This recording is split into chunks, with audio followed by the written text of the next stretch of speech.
Hello girlies, how are we all doing? We're back in the cozy corner. Last time I filmed in this little spot, the specific chair that I wanted I didn't have last time, and this is the chair, but I haven't really done anything else to make this a little bit more cozy except for we've got a little blanket going on now. I feel like I definitely need to get something on the wall behind me.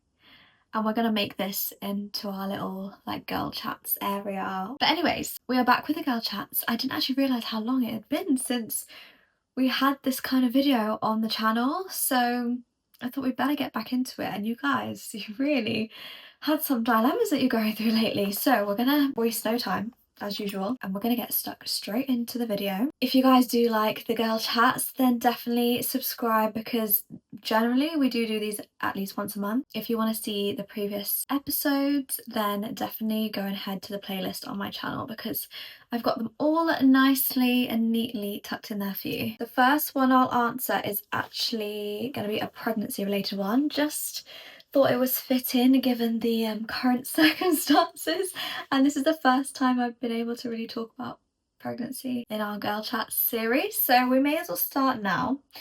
This one's actually quite sad though. It says, "Feel so alone through this pregnancy, no support from husband at all, so fed up of him." Honestly, I feel like going through pregnancy, as I'm going through it right now, I'm realizing how insanely vulnerable you are as a woman when you are pregnant. It's not easy to understand something that you've never been through before, and you can kind of imagine or you can kind of see people go through it, but you don't really know what it feels like inside, internally. You only see the exterior of, oh, okay, she's got a big bump, or, you know, she's struggling to walk, or she's getting tired easily, she's in pain. You will see all these external things happening, but you don't actually realise there's so much more going on within the body, within hormones, mentally, emotionally. But having said that, having a supportive partner, despite them not ever really understanding what's going on internally with you, you should always expect the bare minimum of them at least trying to understand, at least trying to be helpful in some way, at least understanding that even though they can't see everything that's changing within you and every little struggle that you have, even things that you might not bring up, they should still have that desire to want to help you make your life easier, make you feel more comfortable as your husband, as the person that has basically done this to you. They're also the reason almost for why you're going through all this, because as much as you're preparing to have a child, it's theirs as well, and they don't have to go through any of this, but they get a child at the end of it.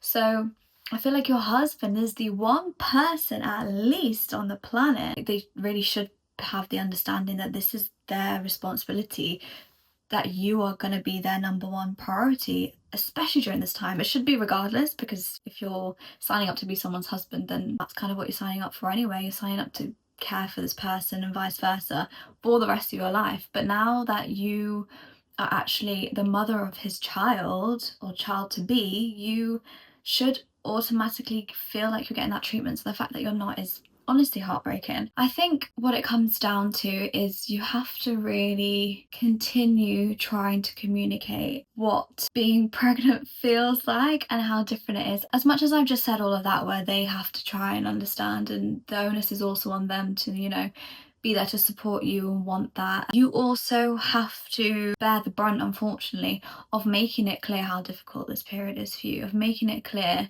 what you're struggling with, how you're struggling, and what they can do to help. Because I almost think it is an impossible task sometimes for people to understand something that they've just never been through before. Like, I really wouldn't have thought of half the things that I've personally been through on my pregnancy journey prior to becoming pregnant. There are certain symptoms I've been getting that I never thought were pregnancy symptoms, full stop. There are certain ways I've been feeling that I didn't really think would happen. There's just so many elements to the experience that even as a woman, I didn't understand. So for a man to try and understand that, knowing they will never ever have to go through it, it's got to be difficult to imagine, because I didn't even imagine it. So I think a part of it comes down to being so intentionally clear about what the struggles are that you're facing and not being afraid to bring them up and feel like you're complaining, because at the end of the day, I feel like genuinely women do not complain enough. Women do not complain near enough as much as they should, considering how much they have to deal with. I think it's absolutely insane that there were a lot of things about pregnancy I had no idea about, because women just get on with these things. Women do not complain about things that really we ought to be complaining more about. Like the fact that there are women out there that are working till they're full term pregnant, they're carrying this whole extra human in their body and they're doing a full-time job, probably overtime sometimes, just to obviously put food on the table. But women do not complain enough. So I think in your household, complain more. Explain what's happening in your body, explain what you're feeling, explain the emotions that are coming with it. I've found a lot of comfort in watching other pregnant women's content that are having certain symptoms or going through certain things, and how they're dealing with things as well. So I think sometimes if you do come across a video that resonates with you and it's describing a symptom, even if it's in like a funny way, I feel like letting your partner in on that world, sharing those videos if you don't want to describe your symptoms yourself, or have that deep conversation about how you're feeling emotionally. Find something online that you resonate with that kind of shares how you're feeling without you having to do it directly. I feel like that's probably a good first step. That's something that I do alongside just genuinely being like, this is exactly what I've been feeling today. My ribs are on fire. I feel like I can't breathe most of the day. I can't finish my food. Every time I lie down, it feels like my food is coming up. There are so many things that you'll go through in the day, and I could just reel on and on and on and on all these different things and experiences. Back pain, oh, don't get me started on that. If I'm wriggling a lot in this video, it's because I'm so uncomfortable right now. So just bear with me, because even when I'm comfortable, I'm not comfortable. There's so much that you could complain about, and the women that don't complain, I don't understand why. I understand why, because you've been conditioned to just put up with it. Put up, shut up, deal with it, because it's normal, it's natural, it's your birth role, I don't know, whatever these nonsense phrases that we get taught.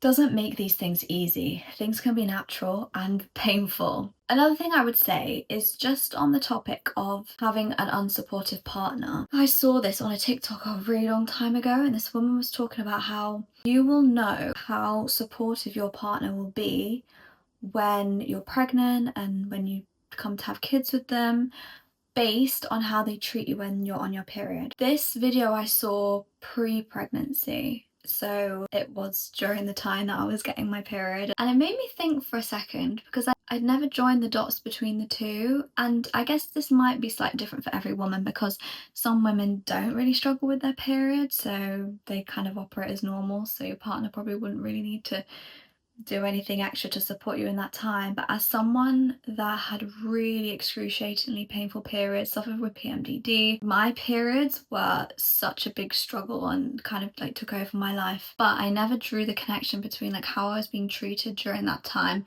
versus how that could potentially show me what it would look like to be pregnant with this person and have them support me through that, and then beyond that as well. So when I started to look at, okay, well, how am I getting treated now? I started realizing, oh, I'm in a good spot. I feel like I'm really well looked after when I'm on my period. There were times where I would get my period in the night, like it would start when I'm fast asleep, it would wake me up, and I used to get like really painful periods, so the cramps would kick in straight away as soon as I started bleeding, and I basically just wouldn't be able to sleep the rest of the night.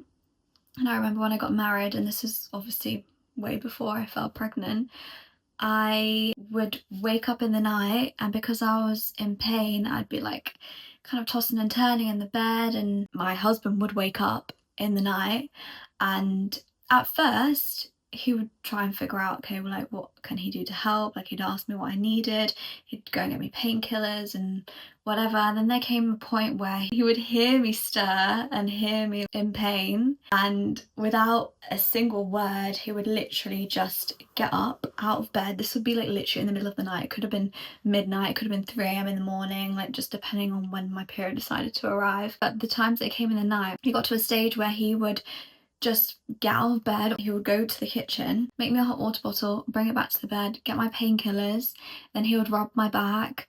He would do all this like just silently, and just like he didn't even need to ask. He kind of knew at that point what I needed. And then later down the line, I started again watching more TikToks and seeing people talk about having steak on the first day of their period, and that helping ease a lot of the period symptoms, especially if you're someone that struggles, because it boosts your iron level when you're losing so much blood. And I would see a lot of videos of men cooking their wives steaks every month, and this is where you have to be a bit like, okay, well, my man isn't doing exactly what these men are, and oh my gosh, that's not fair.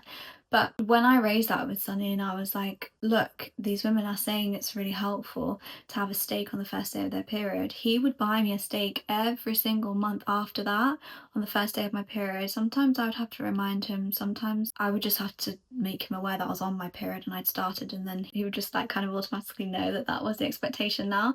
And steaks are not cheap, like they are expensive, especially to buy, because you buy it as a whole meal. But he did it because he knew that that's something that would make me feel better, and he would always try and do whatever he could to make me feel better. And then reflecting on things like that, I was just thinking, wow, okay, so if I was to have a child with this man, or if I was to, you know, get pregnant and deal with all the pains and stuff, I've already seen and witnessed how he would deal with that.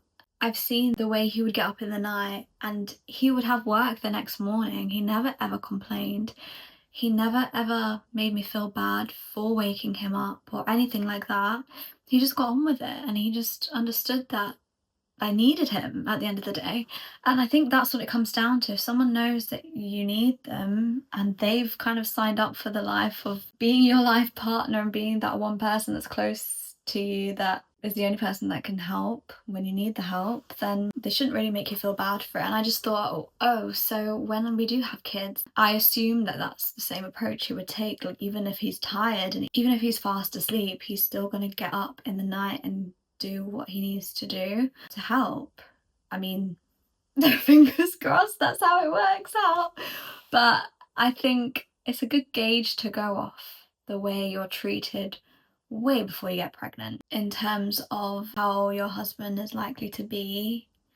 So pay attention to things like that to avoid getting into a situation where you're actually then carrying their child and ready to raise a child with them, and now you've only just realised that actually they're a useless partner and now about to potentially be a useless father. Anyways, in terms of advice for this dilemma, I honestly don't feel like I have the right answer for you in terms of what you should do, other than the communication, and hope that maybe that's the barrier, and maybe there's just a miscommunication in terms of him not really realizing how difficult pregnancy is, because it's again something he's never going to go through. So I feel like the communication thing is probably the easiest checkpoint to be like, are you actually understanding what I'm going through right now? Because I really need you to be clear about how this is affecting me. I'm not gonna lie, guys, when it comes to relationships and stuff, especially within your marriage, you have to be so crystal clear about what you need. Sometimes things aren't that commonsensical, if that's even a word. Women have different symptoms.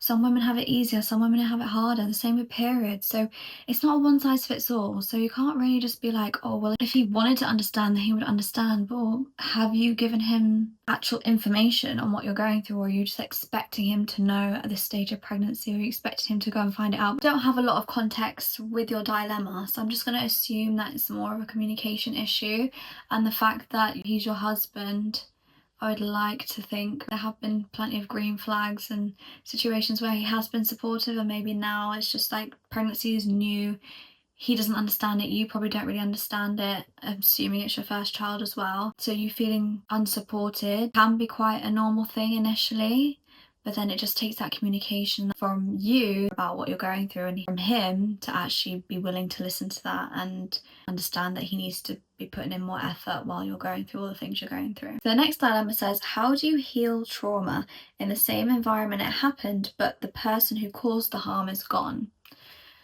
This is really interesting because I don't think I've ever heard about this situation where the person that caused the trauma has left the environment, but you're still in it. Because a lot of the time, what tends to happen is you have to physically remove yourself from an environment in order to heal, because you're removing yourself from being around that person that's caused you the trauma in the first place. I don't know what trauma you're referring to, so I'm going to have to really generalize my response, but just in terms of like maybe certain situations happen, if things got violent in a certain space that you're living in, you will be reminded of maybe those situations because you're still in that existing environment, but that doesn't mean that you can't heal from it. I feel like the number one factor of struggling to heal from trauma is being within that environment with the same person that caused the trauma. So say for example you're in a family home, you can change the decor, the interiors, you can move furniture around, you can make the environment look physically completely different if you wanted to. You can kind of feel like you're living in a completely different environment to what you were before when the trauma happened without necessarily moving anywhere. It's just a case of what it is that's caused the trauma and what it is that's continuing to trigger you. You need to figure out the triggers, try and get rid of them, and then just focus on yourself and your healing journey after that, because there shouldn't be any more like re-traumatization happening after that, because that person isn't there. It'll just be you focusing on yourself, kind of getting over the past and letting yourself heal from whatever happened to you. And I really hope you do heal, and I hope that was helpful. Okay, next dilemma then. Someone said, struggling to make and keep friends as an adult, in brackets 24, I'm guessing that's your age. I always get left out by friends or not invited to things. Okay, in your 20s, especially if you're someone that hasn't found their group in school or at uni, or maybe you had a group and it kind of fell apart and you don't really have that anymore and you haven't carried through a big group of friends into your 20s, you can feel very isolated very quickly, and you can feel this like pressure to almost have these people around you and have these people to talk to, and I get it. Nobody wants to be lonely and nobody wants to not have friends to talk to do stuff with, and I feel like having that sense of community is so important, and that is why we all strive to have that, and we all want that girl group and we all want those friendships. But I feel like sometimes we really have to understand why we as an individual might struggle making friends or keeping friends. And I think that's not something I really properly started to look at within myself until my late 20s actually, because the thing is, I don't know if this is just related to growing up in a South Asian household, or maybe this is just in general society, but I was never taught how to make and keep friends or like foster those relationships. To add to that, friendships were never given importance. They were almost seen as like secondary relationships, nice to have. Friends were always seen as people that you shouldn't fully trust, you shouldn't fully immerse yourself into those relationships. They are people who could always like turn their back on you. That was always the kind of sentiment around friendships I grew up with. And I don't know if that's because growing up, maybe I just interpreted my environment to give me that message in a way. It wasn't like someone told me, don't trust your friends and, make sure you're wary of any friends you meet or things like that. Or maybe I can't really remember. But I think for the most part, I grew up in a family that was very competitive, that was always full of drama and full of things going wrong and relationships breaking down and people cutting each other off and not speaking for months and like silent treatments and just very unhealthy behaviors within like close-knit relationships, and wasn't really around any like healthy relationships growing up. And I definitely think that impacted how I made and lost friends, because I never had any issues necessarily making friends growing up, but I had a lot of issues losing friends. And I guess there are different scenarios. It's not always your fault if someone's going to pick on you and choose to bully you in school, for example. I'm not going to sit there and blame you for that, and I'm not blaming myself for that, because that happened on many occasions and I still don't think that was my fault and they were valid in doing that. But there are situations I can look back on and think, I had a really good friend there. I didn't deal with the situation appropriately when the time came when there was a difficult situation that had to be dealt with in a friendship. Because the thing is, friendships, relationships, platonic, romantic, whatever, there are always going to be moments where you have to disagree on something, or something might go slightly wrong and you have to kind of manage that now. There might be a bit of conflict. That is natural. We're all human. Nobody's perfect. People kind of mess up, make mistakes, say the wrong thing, do the wrong thing sometimes, obviously to different degrees, and you have to decide whether that's something you're going to put up with, and that's where boundaries and stuff come into play. But on the whole, you can't expect to never argue or never have a disagreement with someone ever, whether that's a friend, a partner, someone in your family. It's how you deal with that.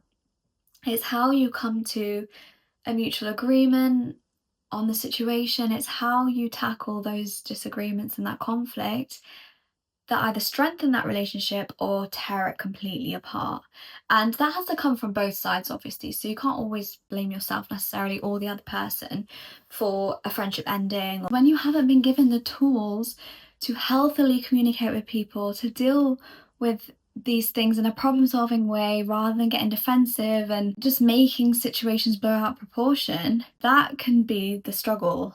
And that can also be something that actually takes you a while to realise, because if you're not that self-aware and you've always been around dysfunction and people not behaving in healthy ways or like having healthy relationships with others, you're not actually going to realise them for a really long time. The point is, sometimes you really do have to self-analyse and figure out, okay, well, have there been times where I've lost friends in the past because of behaviours I've exhibited that weren't necessarily healthy, and I could have actually dealt with things a bit better, and going forward I can now use that knowledge to strengthen my friendships in the future. And it also comes down to entering new environments and being around new people who actually have good relationships with others and actually have bonds that they've, formed and have lasted for years and years and years in their lives. Being around people like that is really helpful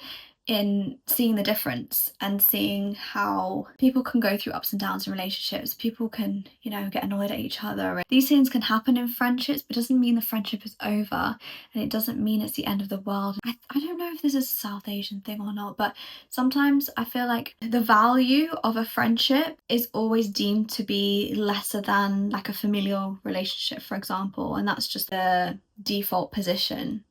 So when something goes wrong here, it's almost like it's so much easier to just throw that away. Whereas now I'm at adulthood, I've realised like no, friendships can actually almost feel like family, and you don't have to segregate the two. I feel like I spent a lot of my life really differentiating between these are my friends and this is family, and this is what I can share with family, and this is what I can share with friends, and this is how I'm gonna very systematically approach how I deal with my relationships and how much I share with this type of person versus, and don't get me wrong, it's always a good idea to just be cautious of sharing your whole life story with someone before you fully get to know them, fully can trust them. But I feel like I always had this wall up, and I always had this impression that friends were eventually going to do me dirty, or I could never fully lean into trusting people, just based on the way I grew up, really. So if you're someone that's similar, just have a think about that and think about what is the blocker with you keeping friends, and then you can move on to, okay, well, next time I make a new friend, because it's very easy to make friends, especially this day and age. You can literally message someone on flipping Instagram and strike up a friendship that way. You are never short of the opportunity to meet new people, whether that's locally to you, whether it's someone across the world. It's just understanding, okay, if I'm going intentionally into this new relationship to build a friendship and build a special bond with someone and build a connection, what am I going to do differently? And like I said, it's not all about putting the pressure on yourself to be this perfect person for someone else and, to never put a foot wrong. It's just acknowledging and having that self-awareness, really, in case it's something they haven't thought of before. Because there's that saying that keeps going around these days. It's something like, everyone wants a village, but no one wants to be a villager. So everyone wants people that are there for them and support them and, fighting their corner and great friends to them, but no one really wants to inconvenience themselves to do that for another person. So the reciprocation's not really working out there. So it's things like that as well. It's like, what do you want out of a friend? And what is your reason for, longing for friendships? But what are you also willing to put into a friendship? Now, there's obviously going to be occasions where maybe you meet someone and you put a lot in and you feel like you're not getting much out of it, and that's a whole different ball game. But if you're not being treated well by the friends that you have, if they're not inviting you, if they're leaving you out, like you mentioned, then first of all, like, speak to them about it. Don't do the whole stonewalling thing, or, cut them off or whatever, because sometimes there's very simple explanations for certain things. People aren't always intentionally trying to hurt you. Sometimes we can almost just automatically take that defensive position because of prior experiences, maybe. So give people the benefit of the doubt, but obviously there will be times where people are just not nice for not nice sake, and that's when you know that there's nothing you can do. That's just their character, and you're better off not being friends with them. Hopefully what I've said has given you a bit of food for thought in terms of how you can approach your friendships in your 20s, especially because I feel like your 20s, you've been through enough life experience of making friends, losing friends, going through difficult times with friends.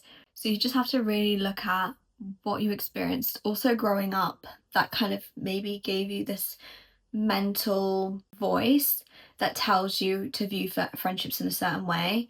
And maybe that's something that needs undoing now in your 20s to allow you to move forward and actually have fulfilling relationships that you haven't had before. Okay, so the next dilemma says, I'm in my final year at uni and I don't know what I'm doing next. I don't even know what I want to do next. Okay, I feel like uni is a really strange time to actually be figuring out your career for the rest of your life. You're still so young. You've pretty much just come out of school. I never really felt like I had the chance to explore. I was almost told what I should be doing, what would be paid well, what was a reputable uni and degree to do at the time. The options were very limited, and it was never interest based really. It was all about like, okay, well, what are you going to do to set yourself up for the future, get a good paying job, have financial stability. That was what it was based on, not what do you want to do next. So if you're being given the chance to actually think about what you want to do next, I feel like you should really run with that. I would use the time that you have while you're at uni to actually figure out, okay, what are my interests? What are different career options that I could potentially do? And this could be based on your course, but it also could be completely different to your course. If you've gone into uni doing a certain course thinking, oh, I used to find this interesting in my A-levels and I've expanded on it now, but actually this isn't what I thought it would be and I don't like it now that I've dug a bit deeper, you can absolutely go and find something else to do. There's so many careers fairs at uni. You get to meet different people studying different degrees, and the different degrees kind of lead them down different paths as well, so they'll be more clued up in the different career paths that are specific to their degree, which you can absolutely explore as well. Just because you're not doing a certain degree doesn't mean you can't explore the career path unless it's something medical related.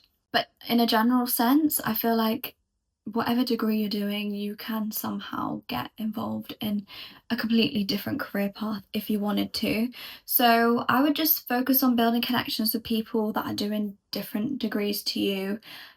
Enter societies. If there's something that piques your interest, join the society related to that. Uni is so great for creating these different communities and groups of people and creating space for that to exist, so that people that are not privy to that degree, they can still get involved and find out what's going on. But then you can also make connections that way as well. So I feel like uni is a really good opportunity to actually broaden your horizons and actually figure out what to do next. Not knowing what you want to do while at uni is not a bad negative thing. It doesn't mean you're behind. It just means that you're literally a young person about to enter the real adult world without really having been given a chance to figure out who you are as an individual before you just go and attach yourself to a label, which is like a job title or whatever. I think that's a very common position to be in. I finished uni, didn't really know what I wanted to do, just jumped into a grad job, and you kind of figure out from there as well. I would also just say start somewhere. Apply for those internships, apply for the jobs, go and understand what the options are, and just take a stab in the dark at least.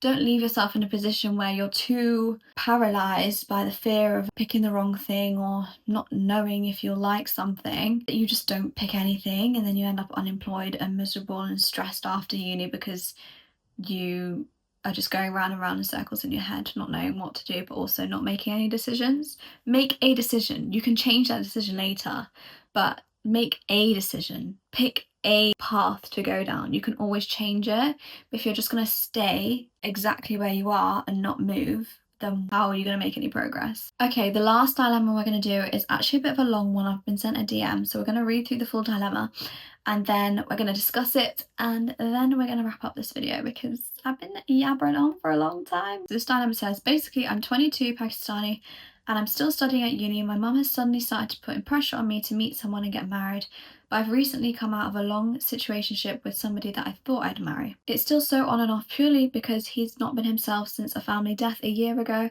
Things have just not been right, and now he's decided he doesn't want to get married right now. I just don't know what to do. If it was up to me, I would wait a few years to marry anyway because I feel so young, but am I wasting my time? All my friends my age are in long-term relationships or married, and I'm starting to feel like I'm behind and I don't know what I'm doing with my life. I'm not against an arranged marriage and asking my mum to find me someone because it's so hard to meet the right person in this day and age. But when I think about it, I start feeling overwhelmed and just panic. I really don't know what to do. Oh my goodness gracious me, you are 22.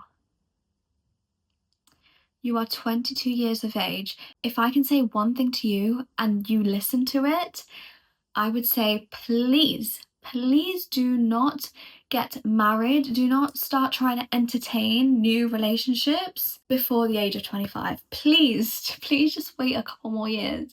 A couple more years is really nothing in the grand scheme of things, but everything when it comes to making decisions like this.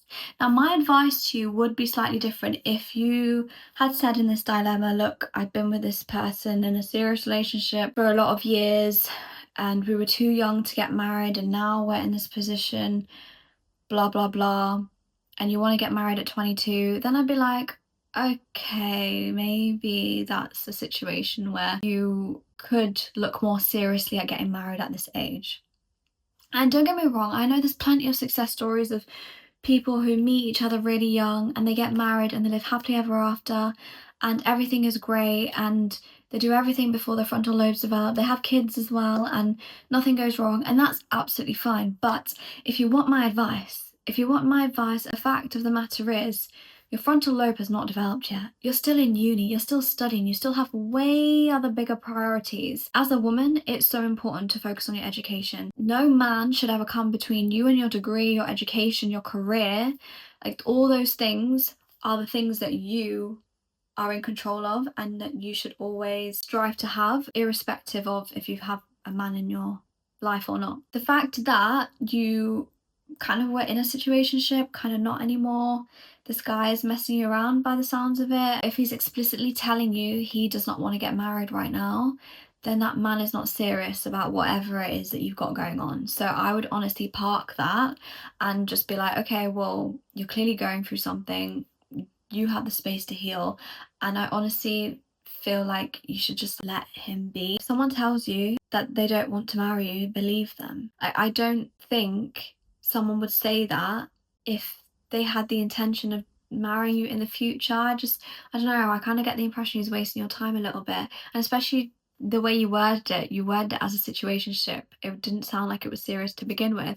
So I would honestly just separate yourself from that equation and stop stressing yourself about this man that clearly isn't trying to commit to you at any point in time currently.